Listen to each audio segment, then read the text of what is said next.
Assalamualaikum warahmatullahi wabarakatuh. Perkenalkan, nama saya Iva Khairunisa dengan NIM 904001246061.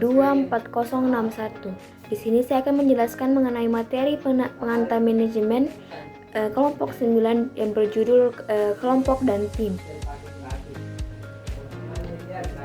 Nah, pengertian kelompok dan pengembangan kelompok. Nah, apa sih itu pengertian kelompok? Kelompok adalah definisi sebagian dua atau lebih individu yang berinteraksi dan saling bergantungan yang berkumpul untuk mencapai tujuan tertentu. Kelompok formal adalah kelompok yang ditentukan oleh struktur organisasi dan memiliki tujuan kerja yang ditetapkan serta tujuan khusus yang bertujuan untuk mencapai tujuan organisasi. Adapun kelompok informal adalah kelompok sosial. Kelompok ini muncul secara alami di tempat kerja dan cenderung terbentuk di sekitar persahabatan dan minat yang sama. Misalnya dalam kelompok itu ada 5 tahap, yaitu tahap pembentukan, yaitu memiliki 2 fase. Yang pertama itu terjadi saat orang-orang bergabung dengan kelompok. Dalam kelompok formal, orang-orang yang bergabung karena beberapa tugas. Setelah mereka bergabung, fase kedua dimulai mendefinisikan tujuan, struktur, dan kepemimpinan kelompok.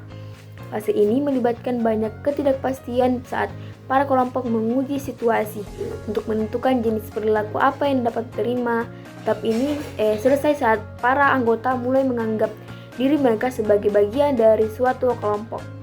Adapun tahap penyerbuan diberi nama yang tepat karena adanya konflik intragrup. Konflik terjadi mengenai siapa yang mengendalikan kelompok dan apa yang perlu dilakukan kelompok tersebut. Selama tahap ini, hierarki kepemimpinan dan kesempatan yang relatif jelas mengenai arah kelompok yang muncul. Nah, tahap norming adalah tahap di mana hubungan dekat, persahabatan, dan kelompok menjadi kohesif. Sekarang ada rasa identitas kelompok dan persahabatan yang kuat.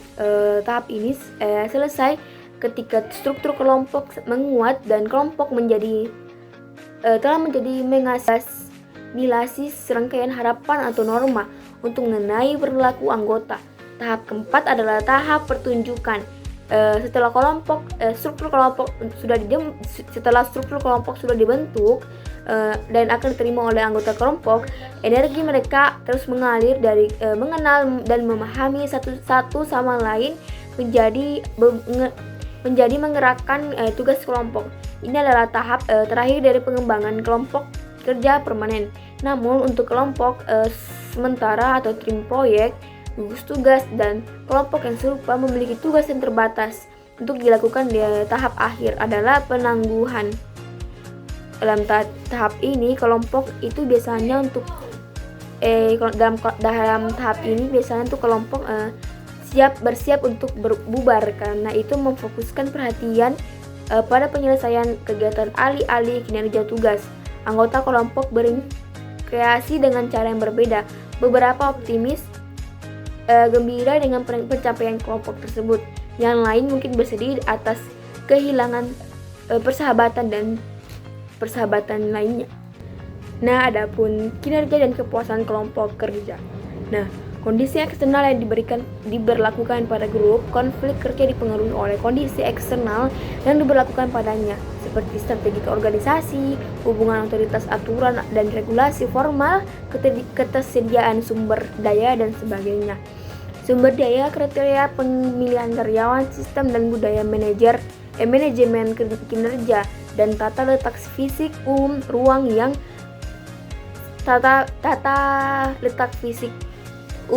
kerja kelompok.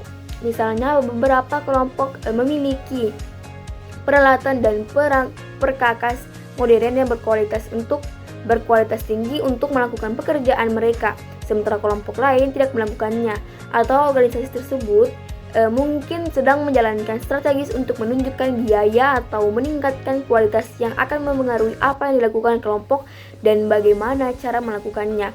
Berikut beberapa gambar menyajikan faktor-faktor utama yang menentukan kinerja kelompok. Adapun sumber daya anggota, potensi Potensi kinerja kelompok yang bergantung pada sumber daya yang dibawa setiap individu ke kelompok. Sumber daya ini meliputi pengetahuan, kemampuan, keterampilan, dan ciri-ciri kepribadian. Dan sumber daya yang tersebut menentukan apa yang dapat dilakukan oleh anggota dan seberapa efektif mereka akan bekerja dalam kelompok. Keterampilan interpersonal terutama manajemen dan penyelesaian konflik, pemecahan masalah, serta kolaboratif dan komunikasi secara konsisten muncul sebagai hal penting untuk kinerja tinggi oleh kelompok kerja. Ciri-ciri kepribadian juga memengaruhi kinerja suatu kelompok karena sifat tersebut sangat memengaruhi cara individu berinteraksi dengan anggota kelompok lainnya. Karakteristik kepribadian negatif seperti otoriterisme, dominasi, dan ketidakkonvensional cenderung berhubungan negatif dengan produktivitas dan moral kelompok. Adapun peran anggota dalam kelompok yaitu mengacu pada pola perilaku yang diharapkan dari seseorang yang menduduki posisi tertentu dalam suatu unit sosial. Dalam suatu kelompok, individu diharapkan melakukan hal-hal tertentu karena posisi atau peran mereka dalam kelompok tersebut.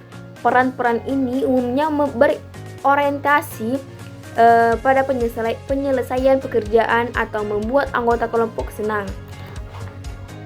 Selanjutnya adalah norma. Semua kelompok memiliki norma standar atau harapan yang diterima dan dianut oleh anggota kelompok. Norma mereka ini menentukan hal-hal seperti tingkat hasil kerja, tingkat ketidakhadiran, ketepatan waktu, dan jumlah sosialisasi di tempat kerja. Misalnya itu norma ritual mendiktekan norma kedatangan. Itu adalah konformitas. Karena individu ingin diterima oleh kelompok tempat mereka bekerja. Tempat mereka berada, mereka rentan terhadap tekanan dan menyesuaikan diri. Eksperimen awal yang dilakukan oleh Solomon X menunjukkan dampak komunis terhadap penelitian dan sikap individu dalam percobaan. Nah, adapun bagian C adalah konformitas. Adalah individu ingin diterima oleh suatu kelompok tempat mereka berada itu, mereka rentan memiliki tekanan untuk menyesuaikan diri. Nah, adapun bagian D adalah sistem status. Sistem status merupakan faktor penting dalam memahami suatu kelompok. Status adalah status adalah peringkat, posisi atau pangkat dalam suatu kelompok. Sejauh yang penelitian mampu telusuri, mereka telah menemukan hierarki status yang menjadi motivasi yang signifikan dengan konsekuensi perilaku tersebut, terutama ketika individu melihat perbedaan antara apa yang mereka anggap sebagai status mereka apa yang dapat orang lain anggap sebagai status. Status dapat diberikan secara informal berdasarkan karakteristik seperti pendidikan, usia, keterampilan, dan pengalaman. Apapun dapat memiliki nilai status jika orang lain tersebut dalam kelompok menilainya dengan cara itu. Tentu hanya karena status bersifat informal tidak berarti status itu penting. Tidak berarti status itu tidak penting atau sulit untuk menentukan siapa yang memiliki atau siapa yang tidak. Anggota kelompok tidak memiliki masalah dalam menentukan orang ke dalam kategori status, biasanya sepakat tentang apa yang memiliki status tinggi atau rendah. Nah, adapun bagian E adalah ukuran kelompok. Ukuran kelompok itu memengaruhi kinerja dan kepuasan, tetapi efeknya tergantung pada apa yang seharusnya dicapai oleh kelompok tersebut. Penelitian menunjukkan misalnya bahwa kelompok kecil lebih cepat menyelesaikan tugas daripada kelompok besar. Namun untuk kelompok yang terlibat dalam pemecahan masalah besar secara konsisten mendapatkan hasil yang lebih baik daripada kelompok yang lebih kecil. Nah, adapun bagian F, keterpaduan kelompok. Keterpaduan ini penting karena berhubungan dengan produktivitas kelompok. Kelompok yang banyak terjadi perselisihan internal dan kurang kerja sama, kurang efektif dan menyelesaikan tugas mereka dibanding kelompok yang anggotanya umumnya sepakat, bekerja sama dan menyukai satu sama lain. Penelitian di bidang ini difokuskan pada keterpautan kelompok atau tingkat ketertarikan anggota terhadap suatu kelompok dan berbagai tujuan kelompok. Nah, adapun bagian G adalah proses kelompok. Faktor berikut ini menentukan kinerja dan kepuasan kelompok yang menyangkut proses berlangsung dan dalam kelompok kerja seperti komunikasi, pengambilan keputusan, memahami manajemen konflik sejenisnya. Proses-proses ini penting untuk memahami kelompok kerja karena proses-proses ini memengaruhi kinerja dan kepuasan kelompok secara positif atau negatif. Orang dalam tim riset pemasaran yang mampu menghasilkan lebih banyak ide sebagai sebuah kelompok daripada yang dapat dihasilkan oleh anggota secara individu. Adapun bagian H adalah pengambilan keputusan kelompok. Menentukan apakah suatu kelompok efektif membuat keputusan tergantung pada kriteria yang digunakan untuk menilai efektivitas. Jika akurasi, kreativitas, dan tingkat penerimaan penting, maka keputusan kelompok mungkin bekerja paling baik. Namun, jika kecepatan dan efisiensi penting, maka keputusan individu mungkin merupakan keputusan yang terbaik. Selain itu, efektivitas keputusan dipengaruhi oleh berdasarkan ukuran kelompok. Meskipun kelompok yang lebih besar memberikan representasi yang lebih beragam, hal ini juga membutuhkan lebih banyak koordinasi dan waktu untuk menyambungkan ide-ide mereka. Nah, yang ketiga adalah teknik dapat digunakan manajer untuk membantu kelompok membuat keputusan yang lebih kreatif. Manajemen konflik, proses kelompok penting lainnya adalah bagaimana suatu kelompok ini mengelola konflik. Ketika suatu kelompok melaksanakan tugas yang diberikan, penyelesaian penting ketika suatu kelompok melaksanakan tugas yang diberikan. Perselisihan pasti akan muncul, konflik dianggap sebagai perbedaan yang tidak sesuai sehingga mengakibatkan beberapa bentuk campur tangan atau pertentangan. Apakah perbedaan itu nyata atau tidak? Tidaklah penting jika orang-orang dalam suatu kelompok merasa bahwa perbedaan itu ada, maka ada konflik. Nah, 4. Yang selanjutnya itu adalah bagian 4. Suatu kelompok melaksanakan tugas yang tidak sesuai sehingga mengakibatkan beberapa bentuk campur tangan atau pertentangan. 3 pandangan berbeda telah berkembang mengenai konflik. Pandangan tradisional tentang konflik berpendapat bahwa konflik harus dihindari karena konflik mengidentifikasi adanya masalah dalam kelompok. Pandangan lain, pandangan hubungan manusia tentang konflik, berpendapat tentang konflik merupakan hasil yang wajar dan tak terelakkan dalam kelompok manapun dan tidak harus negatif, tapi berpotensi menjadi kekuatan positif dan berkontribusi pada kinerja kelompok. Adapun bagian 4 adalah kinerja yang bersifat fungsional dan kapan bersifat disfungsional. Penelitian menunjukkan bahwa Anda perlu melihat jalan isi dan tujuan pekerja. Konflik hubungan berfokus pada hubungan interpersonal. Konflik yang bersifat fungsional dan kapan bersifat disfungsional. Konflik tugas berhubungan dengan isi dan tujuan pekerjaan. Konflik hubungan berfokus pada hubungan interpersonal. Konflik proses mengacu pada bagaimana pekerja diselesaikan. Penelitian menunjukkan bahwa konflik hubungan hampir selalu bersifat disfungsional karena perumusan interpersonal meningkatkan bentrokan lain, berkonflik proses tingkat rendah dan konflik tugas tingkat rendah hingga sedang bersifat fungsional. Agar konflik proses menjadi produktif, konflik tersebut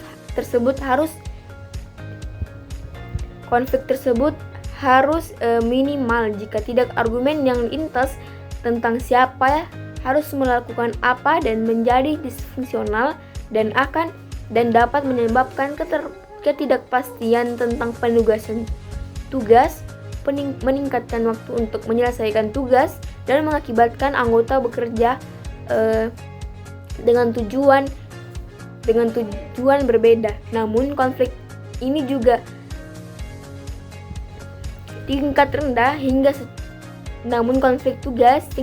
hingga sedang secara konsisten memiliki efek positif pada kinerja kelompok karena merangsang diskusi tentang ide-ide yang membantu kelompok menjadi lebih inovatif, karena kita belum memiliki instrumen pengukuran yang canggih untuk menilai apakah tingkat konflik optimal, terlalu tinggi atau terlalu rendah. Manajer harus mencoba untuk menilai secara cerdas beberapa lampiran tentang teknik-teknik tingkat konflik kelompok terlalu tinggi. Manajer yang dapat memilih dari 5 opsi pengelolaan kelompok: penghindaran, akomodasi, pemaksaan, kompromi, dan kolaborasi.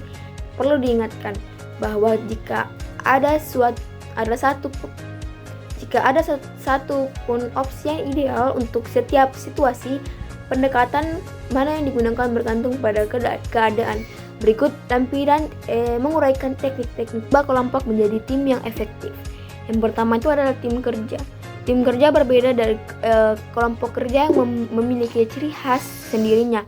Kelompok kerja berinteraksi terutama untuk berbagi informasi dan membuat keputusan guna untuk membantu setiap anggota melakukan tugasnya dengan lebih efisien dan efektif. Adapun berikut perbedaan tim kerja dan kelompok kerja. Adapun yang kedua adalah jenis-jenis tim kerja.